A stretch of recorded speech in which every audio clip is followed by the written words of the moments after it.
श्री राम जय जय राम। श्री राम जय जय राम। श्री राम जय जय राम। श्री राम जय जय राम। सच्चिदानंद भगवान की। सच्ची बातें सुनना, सच्ची बातें समझ में आना, सच्ची बातें सुनाना और सच्ची बातें समझाना। सवाल यह है कि जो स्वप्न देखता है उसको वही दिखता है, जब तक जागता नहीं सत्य दिखता नहीं। अब उसे जगाए कैसे? उस स्वप्ने से तो किसी की सामर्थ्य नहीं है कि सुलाता रखे, स्वप्न दिखाता रहे, जगे नहीं। वो स्वयं भी जगेगा, कोई और जगाए तो जगेगा, कोई न जगाए तो जग जाएगा। ऐसा कोई दुनिया में रात का स्वप्न नहीं देखता जिसकी नींद खुद न खुलती हो। उस स्वप्न के नानत्व से जगाने वाले बहुत हैं, स्वभाव भी, प्रकृति भी, समय भी, और जगा देते हैं, उससे हम छूट जाते हैं।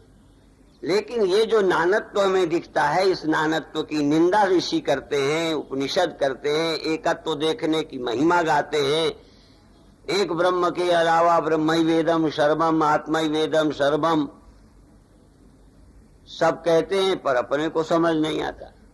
हो मैं दीर्घ रोग है, मैं और मोर तोड़ तय माया, जी बस जीने जीव निकाया, मैं और मेरा तू तेरा, यही भर माया है, बाकी ब्रह्म ही ब्रह्म है। अब मैं और मेरा, अब मैं कैसे झूठा लगे, मेरा कैसे झूठा लगे। अब मैं एक बार झूठा लगे तो फिर ब्रह्म ही ब्रह्म लगे। माने बस मैं इतना ही भर काफी है, जैसे गणित में जीरो, इतना ही मैं चाहिए, जीरो से जरा भी ज्यादा ना हो। जीरो होगा तो संख्या की महिमा बढ़ाएगा। ये अहम जब जीरो होता है तब ब्रह्म पूर्ण होता है। असल में ब्रह्म यहां रहा नहीं, मैं पूरा हो गया है। और ये मैं कहता है मेरा है और तुम्हारा है, एक तुम्हारा एक मेरा, मैं है, कुछ मेरा है कुछ तुम्हारा है। यहां भगवान का है ही क्या? कुछ मेरा है कुछ तुम्हारा है कुछ इनका है। यहां बताओ ब्रह्म का क्या है? हाथ पैर ब्रह्म के हैं कि घर मकान ब्रह्म का है कि मन ब्रह्म का है? क्या है ब्रह्म का? यहां अभी ब्रह्म ही ब्रह्म है सुनते हो, पर तुम्हें कुछ लगता है ब्रह्म का कुछ है? ना तो ब्रह्म है ना ब्रह्म का कुछ है। यहां हम सब कहते हैं सब गोविंद है, सब गोविंद है, गोविंद बिन नहीं कोई। यदि है भी तो गोविंद के बिना नहीं है, गोविंद है, गोविंद से भिन्न। मयातिरिक्तम यद यद वा तत्वद मिथ्येति निश्चिनु। जो आत्मा से भिन्न आपको लगता है बस वो मिथ्या है, आत्मा से भिन्न नहीं लगता तो सत्य ही है। सदैव सौवेदमग्रासी, तो अब असत कहां से आ गया? सब ब्रह्म ही तो है। ब्रह्म वेदम सर्वम, सब ब्रह्म है। लेकिन ब्रह्म ब्रह्म लगता क्यों नहीं? हमें अन्य बहुत लगता है, बहुत सत्य लगते हैं, बल्कि ब्रह्म ही अकेला है जो सत्य नहीं है। यदि कोई नया श्लोक बनाया जाए तो बनाना पड़ेगा जगत सत्यम ब्रह्म मिथ्या। नानक तो सत्य है, एक झूठा है, एक कल्पना है। किसने देखा है ओंकार? यही ना मामला है। हमारी समझ कुछ कहती है, गुरुओं की कुछ कहती है, उपनिषद कुछ कहते हैं, हमारी अकल कुछ कहती है। और हम हैं तो हमारी अकल है। अर्थात जगना वह अस्तित्व है, सोना उसके अस्तित्व का स्वरूप है। ये सब होता नजर आता है, पर है कौन? जो कालातीत है वो है, जो काल अवच्छिन्न लगता है वही है। रोज वेदांती सुनाते हैं कि एक मिट्टी के यदि हजारों घड़े या मकान बन जाएं तो हजारों मकान और घड़े हैं, पर सत्य कितने हैं? उन सब मकानों का उपयोग करिए, घड़ों का उपयोग करिए, अनेकों गिनती कराई जाए तो जनगणना संख्या मकानों की बताइए, घड़ों को गिनकर गिन लीजिए। गिनती का यहाँ विरोध नहीं है, पर सत्य कितने हैं? तो यहाँ के कभी कभी मंच से हमने पहले सुना था, इसी मंच में एक अच्छे विद्वान महात्मा है, कहा जगत तीनों काल में नहीं है।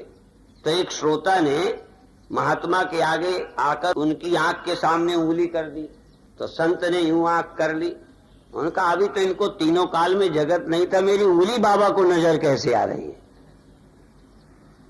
अर्थात आदमी की जो सोच है वो लगता है कि अनेक दिखने ही न चाहिए। अनेक ये जो दिख रहे हैं ये बिल्कुल दिखने बंद होते होंगे तब एक होता होगा। जब सब मकान गिरा दिए जाएं, घड़े फोड़ दिए जाएं, तब एक मिट्टी सत्य है। जब तक ये मकान है तब तक एक सत्य कैसे? लोगों का ख्याल है दुनिया को नष्ट कर दे, और नष्ट करने के विज्ञान ने साधन भी दे दिए हैं। बस एक डाल दिया जाए, बस एक ब्रह्म रह जाएगा, तो अपने आप दूसरा न दिखेगा। गोली मार दो, दूसरा दिखना हमें आप ही बंद हो जाएगा। ठीक है, ब्रह्म होने का अच्छा तरीका है। लेकिन गुरुओं ने तो ये कहा है ये जग हर का रूप है, हर रूप नजर ही आया। अब ये जग हर का रूप है पर हमें नजर ही नहीं आया, इतना ही कमी है। क्योंकि हमको कैसे नजर आवे? जब हम अलग हो गए ब्रह्म से, जब हम ब्रह्म नहीं है तो हम जैसे तैसे ही हमें नजर आया। जब ब्रह्म के अलावा हम न होंगे तो ब्रह्म के अलावा कोई नहीं होगा। जिस घड़े को और चीजें नजर आती हैं, ये घड़ा, वो मकान, ये छोटा, ये बड़ा, वो घड़ा ही जब घड़ा ना हो, मिट्टी हो, तो फिर सब मिट्टी है, सब मिट्टी है, मिट्टी बिन नहीं कोई। जब तक मैं गोविंद नहीं हूं तब तक गोविंद नहीं है सब। क्योंकि शुरुआत तो यहीं से हो गई। जब मैं स्वप्न में हूं, कोई स्वप्न में, आप स्वप्न के नहीं होते। जब आप स्वप्न के हो तो स्वप्न की स्त्री है, स्वप्न के बच्चे हैं। कौन झूठा कर सकता है स्वप्न को? कौन स्वप्न को सत्य रूप से देख सकता है? जब तक अपना मैं ही झूठा नहीं खो जाए। आपके पास कोई तरीका हो तो बताओ कि आप स्वप्न के बने रहो, बाकी सब जगत सत्य, जगत जागृत का हो जाए। जगत जागृत का, तुम स्वप्ने में, तुम स्वप्ने में तो सब स्वप्न, तुम जागृत में तो सब जगत, तुम ब्रह्म तो सब ब्रह्म, तुम सत्य तो सब सत्य, और तुम ब्रह्म हो नहीं, और सब चाहे हो भी जाए। कमाल ये है कि सब ब्रह्म हो भी जाए किसी के भाषण से, पर आप तो ब्रह्म हो ही नहीं सकते। आप कामी हो, क्रोधी हो, लोभी हो, मोही हो, पैदा होने वाले हो, मरने वाले हो। कल मैंने कहा था कि वो अविनाशी है, ये बात समझ में आ सकती है, मन मान लेगा, होगा वो अविनाशी, क्योंकि ना हमें दिखे ना हमें पता चलेगा, इसलिए वो ब्रह्म है। और तुम भी हो सकते हो। कई लोग हमसे भी कहते महाराज कृपा करो आप जैसे हम भी हो जाएं। मैंने कहा हमें तुमने क्या जान लिया जो हमारे जैसे होने को शायद हम रोते हों, तो हमारे जैसा होने की प्रार्थना कर लेते हो भ्रम में कि महात्मा जी तो परम आनंद में हैं, इसलिए आप हमें भी अपने जैसा बना दो। अरे भाई, तुमने मुझे कैसे मान लिया कि मैं आनंद में हूं, सुखद स्वरूप हूं, मस्त हूं, कोई कमी नहीं। मुझे हंसते हंसते देख लिया, जैसे किसी धनियों की कोठी देखकर निर्धन सोचता है हम भी इस जैसे बन जाएं। और कई बन गए हैं ऐसे ही सोच सोच के, हैं ज्यों के त्यों नरक में। ऐसे ही कहीं धनियों को देख के तुम धनी, हम भगवान ऐसे धनी हो जाएं, हो जाने के बाद सुखी कोई हुआ? तो हम जैसे होने की प्रार्थना क्यों करते हो? एक विश्वास है कि शायद हम ठीक होंगे, वो ठीक होगा, ये भी समझ आता है। ये तुम भी ठीक हो, गुरु हो, महात्मा हो, तुम ठीक हो। आप कहां ठीक हो? अभी तो आप में कमियां बहुत हैं, इसलिए आप ब्रह्म नहीं हो सकते। गुरु जी तो ब्रह्म हो भी जाएं, संत महात्मा तो साक्षात ब्रह्म है। संत तो नारायण ही है, और वो तो हैं ही है जो आसमान में रहते हैं। सिर्फ तुम नहीं हो और हो भी नहीं सकते। यही ना मामला है। और अभी क्या कहा गया? तुम क्या हो, पहले यही सोच लो। यदि तुम ब्रह्म नहीं हो तो ये कोई ब्रह्म नहीं है, फिर ये महात्मा भी ब्रह्म नहीं, सब बकवास है।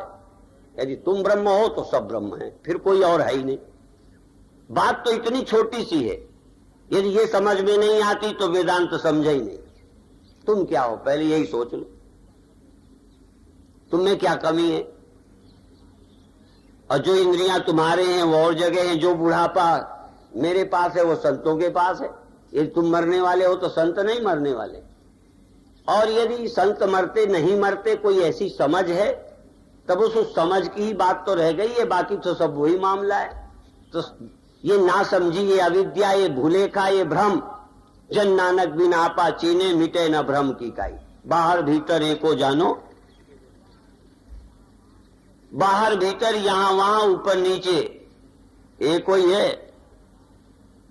यहां और वहां, ऊपर और नीचे, भीतर और बाहर एक ही है। पर भीतर भीतर हम हैं, बाहर बाहर ब्रह्म। भीतर जीव घुसा बैठा है, भीतर मरने वाला, दुखी, क्रोधी, लोभी मैं। अरे मैं क्या है? मैं का ख्याल हटा दो, ब्रह्म के सिवा कौन है? उसकी लीला के सिवा, उसके खेल के सिवा कौन है? इसलिए बात तो कुछ भी नहीं है, पर यूं ही जैसे स्यापा, यूं ही स्यापा, रोना, मैं मर गया, वो बिगड़ गया, ये कल्याण नहीं हो रहा, शरीर छूटने के दिन तक बिचारे, अब हमारा उद्धार कर दो, हमें तार दो। पता नहीं कब तरोगे, क्या है तरना, क्या मिट जाएगा। बुढ़ापा दूर कर दें तो तर जाओगे, जो तारने आए हैं उनका बुढ़ापा नहीं आएगा। तुम्हारी जगना सोना नींद ये बंद होगी ब्रह्मज्ञानी की। कोई ब्रह्मज्ञानी न जगे न सोवे, और तुम्हारा भी जब तक जो जगना सोना रहेगा तब तक तुम ब्रह्म। तीनों काल में जब जगना न रहे, सोना न रहे, और तीनों काल में जगने न जगने वाला न सोने वाला है, पर तुम्हें जगना सोना दिखाई देता है, आना जाना दिखाई देता है, जन्मना मरना दिखाई देता है, ज्यों का त्यों रहने वाला दिखाई नहीं देता। जिसको अभी सुन रहे थे, थापा न जाए, कीता न होए, आपे आप है निरंजन। कोई हमारे बनाने से होगा, हम बनाएंगे तब निरंजन होगा। तुम्हारे भीतर निरंजन नहीं है, बिना निरंजन के सब दिख रहा है। छोटा से छोटा, रद्दी से रद्दी घड़ा बिल्कुल ठीक बना भी नहीं है, कमजोर है, पका भी ठीक नहीं है, वो मिट्टी नहीं है। जो अच्छा पका है वो मिट्टी है। यही है ना परिभाषा। कौन मिट्टी नहीं है? या तो है तो सब है, नहीं अकने पकने से कोई नहीं मिट्टी होता। कोई कमजोर और तगड़ा होने से मिट्टी में फर्क नहीं पड़ता। कमजोर और तगड़े कल्पित है, मिट्टी सत्य है। इसी तरह से तुम क्या हो क्या नहीं हो, यही तो दिमाग का गोबर हटाना है। ब्रह्म के सिवा है क्या? इसलिए सब गोविंद है। ये जो मैनू मार मुकावे जेड़ा, साफ करे इस दिल दा बेड़ा, कर दे दुलों गरूर, आंखियां खोल जरा, रब नहीं बसदा दूर। परमात्मा कहीं चौथे आसमान में, सातवें आसमान में, कहीं और जगह नहीं रहता। और रहता भी है, आप लोग वहां रहता है, सिर्फ यहां नहीं रहता। बाहर रहता है, मंदिर में रहता है, घर पे नहीं रहता। औरों पे रहता है, अच्छे अच्छे महात्माओं में रहता है, सिर्फ आपको छोड़ गया है। छोड़ गया है कि समझ नहीं रहे हो।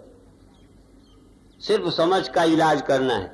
एक बात कहकर समाप्त करते हैं। हमारे एक गुरु भाई थोड़ा मन से विक्षिप्त हो गए, उत्तर प्रदेश जिला फतेहपुर में थे। बार बार कहते थे मुझे हरिद्वार ले चलो, मुझे हरिद्वार। सच्ची बात है, मैं कथा नहीं करता, ना पुराण की कोई कथा है।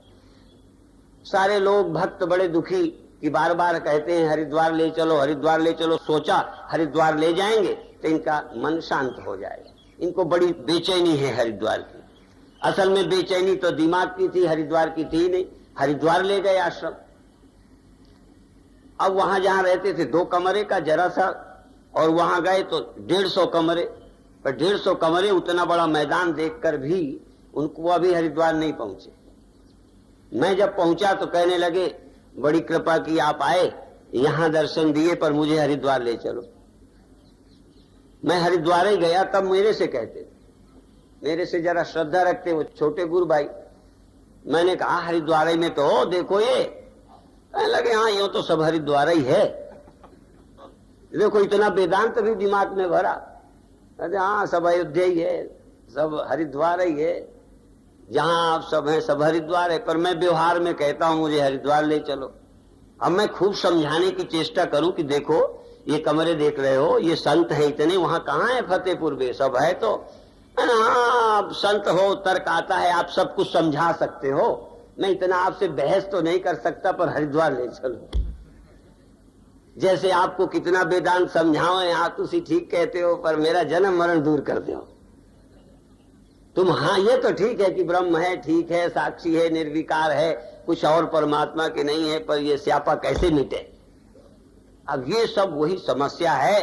अब उसको क्या करें? हरिद्वार लाके भी बात बनी नहीं। जब तक दिमाग ठीक ना हो तब तक हरिद्वार कोई पहुंचा ही नहीं सकता। तो आप भी है कुछ समस्या नहीं, ये अविद्या निकल जाए, और अविद्या परमात्मक ज्ञान से, उपनिषद विद्या से निकल जाएगी। ओम शांति शांति शांति।